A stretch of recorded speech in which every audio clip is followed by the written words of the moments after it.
Morning students. നമ്മൾ open കോഴ്സിൽ cosmetic chemistry ചാപ്റ്ററാണ് പഠിച്ചുകൊണ്ടിരിക്കുന്നത്. അതിൽ ഇതുവരെയുള്ള നോക്കിയിട്ടുള്ള കാര്യങ്ങളൊക്കെ ആൻറ്റി പെർസ്പിറൻസ്, അതേപോലെ ഡിയോഡ്രൻസ്, അതിൻ്റെ തമ്മിലുള്ള ഡിഫറൻസ്, ഇതൊക്കെയാണ് നമ്മൾ കഴിഞ്ഞ ക്ലാസ്സിൽ ഡിസ്കസ് ചെയ്തത്. ഇന്ന് നമുക്ക് സൺസ്ക്രീൻ ആൻഡ് ടാനിങ് പ്രോഡക്ട്സ് എന്താണെന്നുള്ളത് നോക്കാം. അപ്പം ഇതൊക്കെ നിങ്ങൾ ഓൾറെഡി കേട്ട് കാണും, അല്ലെങ്കിൽ ഉപയോഗിച്ചിട്ടുണ്ടാവും. പക്ഷെ അതിൽ ഇൻഗ്രീഡിയൻസ് എന്താണെന്ന് പലപ്പോഴും ഉണ്ടാവില്ല. അപ്പം അതിലേക്ക് നമുക്ക് കുറച്ചും കൂടെ കെമിസ്ട്രി പരമായിട്ട് ചിന്തിക്കാനുള്ള ഒരു ഓപ്പർച്യൂണിറ്റി ആയിട്ട് ഇത് കാണുക. ഓക്കെ, അപ്പം ആദ്യം സൺസ്ക്രീൻ എന്താണെന്ന് നോക്കാം. സൺസ്ക്രീൻ എന്ന് പറഞ്ഞാൽ എന്താണ്? സണ്ണിൽ നിന്നും ഒരു സ്ക്രീൻ, ഒരു മറ ഉണ്ടാക്കിയെടുക്കുക. ഇപ്പം എന്തിനായിരിക്കും മറ ഉണ്ടാക്കിയെടുക്കുന്നത്? എന്തിനായിരിക്കും? ഓവറായിട്ട് സണ്ണിലേക്ക് എക്സ്പോഷർ വരാതിരിക്കും. അങ്ങനെ ആരൊക്കെയാണ് എക്സ്പോഷർ വരിക? നോർമലി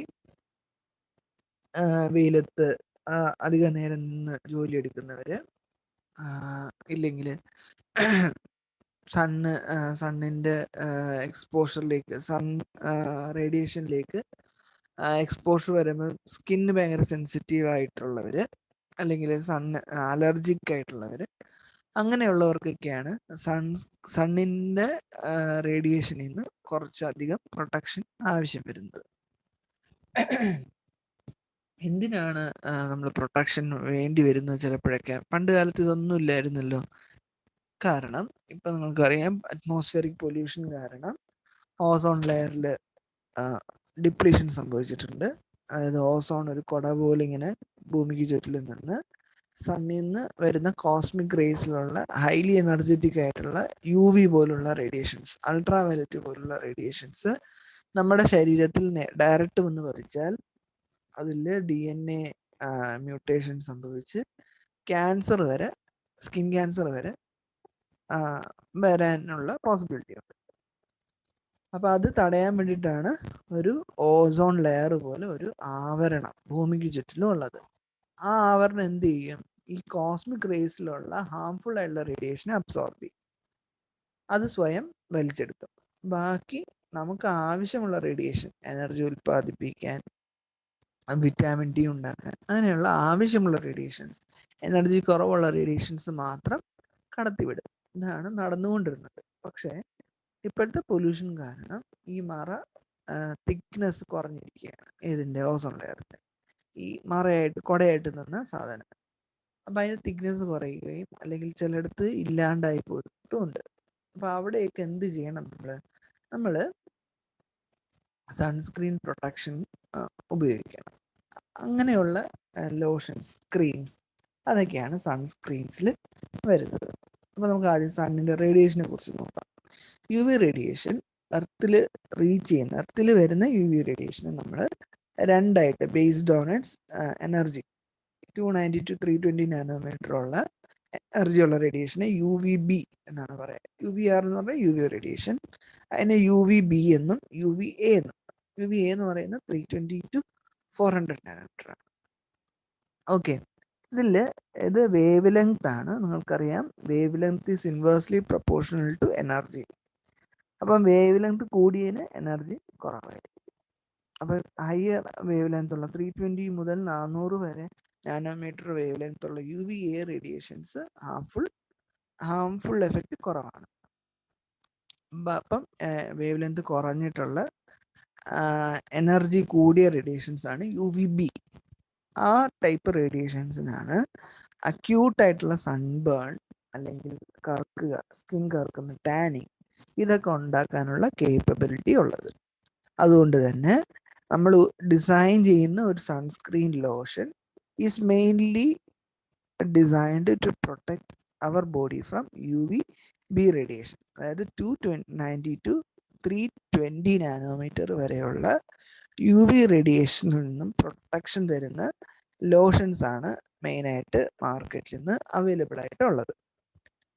ഇത് മാത്രമല്ല, ഈ UV റേഡിയേഷന് അക്യൂട്ട് സൺബേണും ടാനിങ് മാത്രമല്ല, ഞാൻ പറഞ്ഞ പോലെ ഇമ്മ്യൂണിറ്റി കുറയ്ക്കാം, മ്യൂട്ടേഷൻസ് സംഭവിപ്പിക്കാം DNA അത് കാരണം എന്ത് സംഭവിക്കാം, നോർമലായിട്ടുള്ള സെൽ ഫങ്ഷൻസിനെ ഡാമേജ് ചെയ്ത് അത് ട്യൂമർ ഇൻഡ്യൂസ് ചെയ്യാം. That is they are carcinogenic chemicals, carcinogenic reasons. അപ്പം എന്തിനാണ് സൺസ്ക്രീൻ? ഇതിന് ഈ പറഞ്ഞ UVB റേഡിയേഷനിൽ നിന്ന് പ്രൊട്ടക്റ്റ് ചെയ്യാൻ വേണ്ടിയിട്ടാണ്. So it can be defined as it's a formulation based on cream or lotion, ക്രീമായിട്ടും ലോഷനായിട്ടും ബേസ്ഡ് ഓൺ ഇറ്റ്സ് ടെക്സ്ചർ, അല്ലെങ്കിൽ ഓയിൽ, ജെൽ, സ്റ്റിക്ക്, ഇങ്ങനെ പല രൂപത്തിൽ അവൈലബിൾ ആണ്. Whose function is to protect the skin against the effects of UV radiations by incorporating. എങ്ങനെയാണ് UV radiation protect ചെയ്യുക? Filter develop ചെയ്യുക by incorporating specially designed UV filters in its formulation. UV filter എന്ന് പറഞ്ഞാൽ എന്താണ്? Filter ചെയ്ത് കടത്തിവിടുക. അപ്പം നമ്മൾ UVB റേഡിയേഷൻ്റെ ഒരു ഫിൽറ്റർ ഉപയോഗിച്ചാൽ എന്ത് സംഭവിക്കും? UVB റേഡിയേഷൻ കടന്നു വരില്ല. അപ്പം നിങ്ങൾക്കറിയാം, നമ്മൾ മുഖത്ത് കണ്ണാടി വയ്ക്കും അല്ലേ, മറ്റേ സൺഗ്ലാസസ് വയ്ക്കും. സൺഗ്ലാസസ് എന്താണ് ചെയ്യുക? അത് സണ്ണിൽ നിന്ന് വരുന്ന റേഡിയേഷൻസിനെ അബ്സോർബ് ചെയ്ത് എനർജി കുറവുള്ള റേഡിയേഷനെ മാത്രം കണ്ണിലേക്ക് കടത്തിവിടും. So it is set to protect our eyes by filtering the radiation. Harmful ആയിട്ടുള്ളതിനെ അത് കടത്തിവിടില്ല എന്ന് പറഞ്ഞ പോലെ നമ്മൾ സ്കിന്നിൽ ഈ ലോഷൻ അപ്ലൈ ചെയ്യുന്ന ഉടനെ ഹാർംഫുൾ ആയിട്ടുള്ള റേഡിയേഷൻ മൊത്തം ആ ക്രീമോ ലോഷനോ അബ്സോർബ് ചെയ്യും. ബാക്കിയുള്ള റേഡിയേഷനെ മാത്രം അയാൾ സ്കിന്നിലേക്ക് കടത്തിവിടും. അത് നമുക്ക് പിന്നീട് ആവശ്യമുണ്ട്. നമുക്ക് വൈറ്റമിൻ D സിന്തസൈസ് ചെയ്യാൻ, D3 സിന്തസൈസ് ചെയ്യാനൊക്കെ അത് ആവശ്യം വരും. ഓക്കെ, അപ്പം the protective efficacy of a sunscreen is expressed as sun protection factor. നിങ്ങൾ ഏതൊരു സൺസ്ക്രീൻ വാങ്ങിച്ചാൽ അതിലൊരു SPF വാല്യൂ ഉണ്ടാവും. ആ വാല്യൂയുടെ ഇമ്പോർട്ടൻസ് പറഞ്ഞുതരാം. ആ വാല്യൂ റേഞ്ച് ചെയ്യുന്നത് 10 to 30+ ആണ്. മിനിമൽ ഒരു സൺസ്ക്രീന് വേണ്ടുന്ന പ്രൊട്ടക്ഷൻ ഫാക്ടർ എന്ന് പറയുന്നത് 10 ആണ്. മിനിമൽ 10 ഉള്ളതേ മേടിക്കാവും.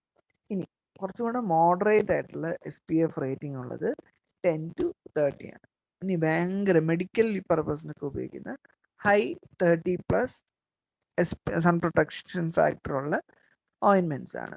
പക്ഷേ ഇതിനൊരർത്ഥം നിങ്ങൾ വിചാരിക്കരുത്. 15 SPF ഉള്ളതും 30 SPF ഫാക്ടർ ഉള്ള ഒരു ക്രീമും കൂടെ കമ്പയർ ചെയ്താൽ 30-ന് ഭയങ്കര പ്രൊട്ടക്ഷനും 15-ന് കുറവ്, അതായത് 15-ന്റെ ഡബിൾ പ്രൊട്ടക്ഷനാണ് 30 SPF ഉള്ള ക്രീം എന്ന് വിചാരിക്കരുത്.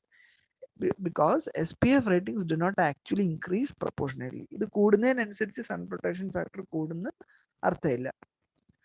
അതാണ് എക്സാമ്പിൾ പറഞ്ഞിരിക്കുന്നത്. In other words, SPF of 30 is not double the protection of SPF 50. അങ്ങനെ ഒരു അർത്ഥം ഇല്ല. ഓക്കെ, അത് പല ക്രൈറ്റീരിയ വെച്ച് നമ്മൾ കൊടുക്കുന്ന ഒരു റേറ്റിംഗ് ആണ്. ഓക്കെ, റേറ്റിംഗ് മാത്രമാണ് നമുക്ക് അറിയാൻ വേണ്ടിയിട്ട്. ഓക്കെ, സത്യം പറഞ്ഞാൽ SPF 30 ഡിഫ്ലക്ട് ചെയ്യുന്നത് 97, SPF 93, അതായത് ഇതിൻ്റെ ഡബിളൊന്നുമല്ല, പക്ഷെ കൂടുതലാണ്. ഓക്കെ, 93 SPF 15 93%-നെ ഡിഫ്ലക്ട് ചെയ്ത് കളയുമ്പം UVB റേഡിയേഷൻ്റെ 100 റേ വന്നാൽ 93 എണ്ണത്തിനെ SPF 15 ഡിഫ്ലക്ട് ചെയ്യും. ഇപ്പോൾ SPF 30 ഡബിൾ ആയിരുന്നെങ്കിൽ ഇതിൻ്റെ ഡബിൾ ഡിഫ്ലക്ട് ചെയ്യണം. ഡബിളൊന്നും ഡിഫ്ലക്ട് ചെയ്യില്ല, പക്ഷെ കൂടുതലാണ്. 97%-ഓളം UVB റേഡിയേഷൻസിനെ SPF 30 ഉള്ളത് ഡിഫ്ലക്ട് ചെയ്യും. ഓക്കെ, ഇനി ഇതിൻ്റെ ഇൻഗ്രീഡിയൻസ് എന്തൊക്കെയായിരിക്കും? മെയിൻ ഇൻഗ്രീഡിയൻറ്റ് എന്ത് തന്നെയാണ്? UV ഫിൽറ്റർ തന്നെയാണ്. അതിൽ UVB ആണ് മെയിനായിട്ട് നമ്മൾ ഫോക്കസ് ചെയ്യുന്നത്, കാരണം അതാണ് കൂടുതൽ ടോക്സിക് എന്ന് പറയാം. അതിന് ഉപയോഗിക്കുന്നത് PA/BA ആൻഡ് ഇറ്റ്സ് ഡെറിവേറ്റീവ്സ്, സിന്നമേറ്റ്സ്, സാലിസിലേറ്റ്സ്, ഇതൊക്കെയാണ് അതിൽ മെയിനായിട്ടുള്ള എന്തെന്ന് പറയുന്ന ഇൻഗ്രീഡിയൻറ്റ് എന്ന് പറയുന്നത്. അപ്പോൾ ഈ PA/BA എന്ന് പറഞ്ഞാൽ എന്താണ്? PA/BA എന്ന് പറഞ്ഞാൽ ഇറ്റ് ഈസ് സ്റ്റാൻഡ്സ് ഫോർ, അതൊരു സൺസ്ക്രീനിലെ ഇൻഗ്രീഡിയൻ്റ് ആണ്. It stands for para amino benzoic acid. Benzoic acid നിങ്ങൾക്കറിയാം എന്താണ്? പ്രിസർവേറ്റീവ് ആയിട്ട് ഉപയോഗിക്കുന്ന അച്ചാറിലൊക്കെ നമ്മൾ കഴിക്കുന്ന ഒരു സാധനമാണ്. അതിൻ്റെ പാരാ പൊസിഷനിൽ ഒരു NH2 ഗ്രൂപ്പ് കൂടെ വന്നാൽ it is called para amino benzoic acid. അത് UVB ഫിൽറ്ററായിട്ട് വർക്ക് ചെയ്യുന്ന ഒരു സാധനമാണ്. അതിൻ്റെ ഡെറിവേറ്റീവും ഉപയോഗിക്കാം. സിനമിക് ആസിഡിൻ്റെ സോൾട്ട്, സാലിസിലിക് ആസിഡിൻ്റെ സോൾട്ട്, അതൊക്കെ നമുക്ക് ഉപയോഗിക്കാം. ഓക്കെ, പിന്നെ പേരുകൾ അറിഞ്ഞിരിക്കുക. സ്ട്രക്ചർ നിങ്ങളെ സംബന്ധിച്ച് പഠിച്ചാൽ വളരെ നല്ലത്, അറിഞ്ഞിരിക്കുക. ഓക്കെ, ഇതുകൂടാതെ UVA ഫിൽറ്റർ, ഇപ്പം ബെൻസോഫിനോൺ, ഏവോബെൻസോൺ, ഓക്സിബെൻസോൺ, ഇതെല്ലാം ഈ പറഞ്ഞ UVA റേഡിയേഷൻ, അതായത് ലെസ് എനർജി ഉള്ള റേഡിയേഷൻ. അതിൽ നിന്നും പ്രൊട്ടക്ഷൻ തരണമല്ലോ. അപ്പം അത് കുറച്ച് അളവിലേ കാണുള്ളൂ. പിന്നെ ഫിസിക്കൽ ബ്ലോക്കേഴ്സ് എന്ന് പറഞ്ഞാൽ എന്താണ്? അതായത് ഈ പറഞ്ഞ എന്താണ്, ഭയങ്കര ഡർട്ട് അല്ലെങ്കിൽ പൊടി അങ്ങനെയുള്ള ഏജൻസിൽ നിന്ന് പ്രൊട്ടക്ഷൻ തരാൻ ഉപയോഗിക്കുന്ന TiO, titanium dioxide, TiO2, ZnO, zinc oxide, ഇവരൊക്കെയാണ് ഫിസിക്കൽ ബ്ലോക്കേഴ്സ് ആയിട്ട് ഉപയോഗിക്കുക. പിന്നെ ഇതൊന്നും കൂടാതെ വേറെയും റിയേജൻസ് ഉണ്ട്.